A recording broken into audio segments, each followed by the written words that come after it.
The latest and greatest smartphone are definitely cool, but they are most likely to burn a hole in your credit card. So owning the latest and greatest smartphone is not for everyone. So why not we go back in time and check out older flagships. So here comes the Samsung Galaxy S6, which I would like to call the turning point for Samsung in terms of design. It looks beautiful with the glass and metal sandwich design, unlike its predecessor the S5. While it do look good and feel premium in hands, but as you know, it is really slippery. But who cares? It looks good. Despite looking good, it actually still performs pretty well. It came equipped with an octa-core Exynos 7420 processor running at 2.4 GHz, and graphics are handled by Mali T760 GPU. Even after 3 years, the phone still performs pretty well. Well, it's not as fast as on its debut, but I could still comfortably use it. In fact, I was using this phone for the last 6 months. Even with Nova Launcher, this phone is really smooth, but loading could sometimes take a while.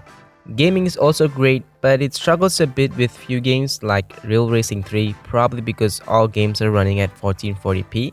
Yes, this phone has a 1440p display and it looks amazing. If we place the much better performing OnePlus 3T side by side, yeah, you can see the difference. The colors with the S6 is much richer and the extra pixels really make the image look crisp.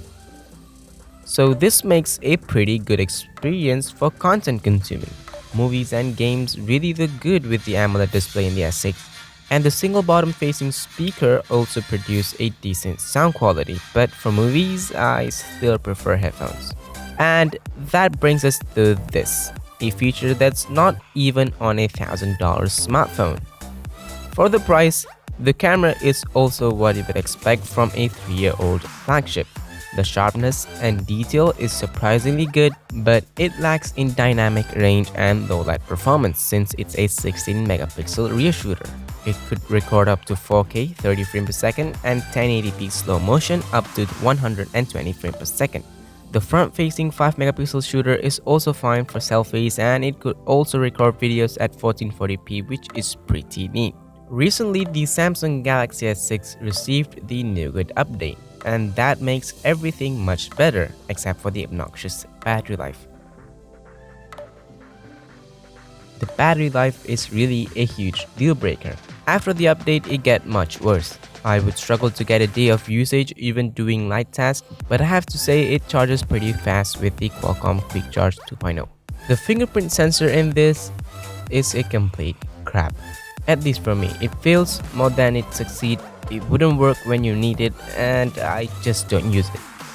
So the Samsung Galaxy S6 comes in 3 different storage options: 32, 64 and 128GB, but you can't insert an SD card.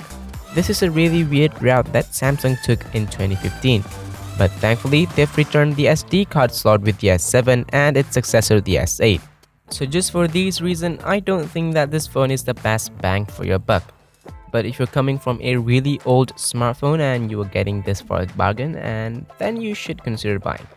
Otherwise, yeah, not a great buy.